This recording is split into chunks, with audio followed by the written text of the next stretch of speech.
10 godina postojanja. To je jedan od klubova sa najdužom tradicijom u zemlji, iz kojeg su potekle velike zvezde jugoslovenskog i srpskog fudbala.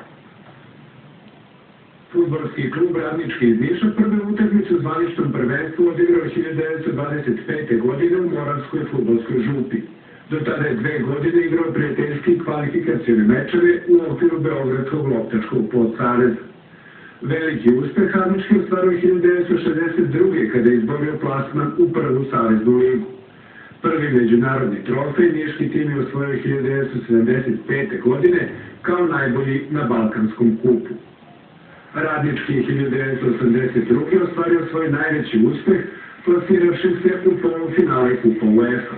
Pobeđeni su Napoli, Grasshopers, Feyenoord i Dundee United. Kroz selekcije Radničkog prošla su mnoga velika fudbalska imena.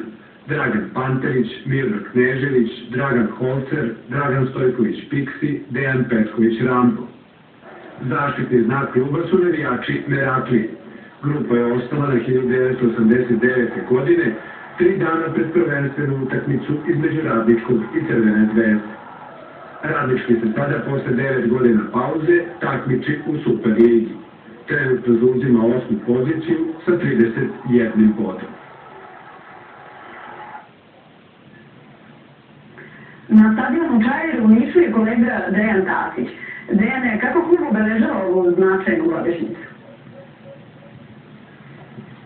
Ova godišnjica je već počela da se obeležava i to tako što su navijači Niškog, Radničkog u ovoj nedelji jubileja bebama koje su rođene dodelili benkice i peškiriće sa amblemima kluba. Ovdje na stadionu Čair sa mnom je Miodrag Knežević, jedan od legendi Niškog kluba, golman iz 60. godina. Od ovog svega što smo čuli u prilogu, šta je po vama najbitnije, bogate istorije Radničkog u ovih 90 godina? Pa jeste, Radnički ove godine slavi 90 godina svog postojanja i rada.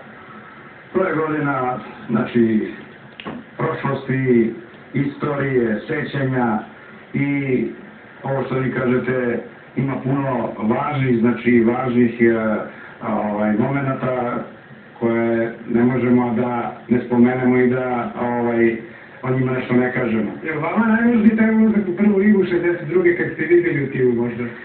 Znate kako, istorija, kažem, 90 godina postojanja i rada, za mene lično, znači, taj datum, 3. juni 62. godine, kada je Radnički postao član prve savezne lige, kada smo utakmicom u Skoplju, znači posle nerešenog rezultata i 11 tercima izborili to mesto u prvoj saveznoj ligi, za mene lično je to u istoriji kluba najvažniji datum. A pored toga, znači mi imamo 80. godina smo 3 puta učestvovali u kupu UEFA. U svom drugom učestvovanju 82. godine Radnički je došao do polufinala.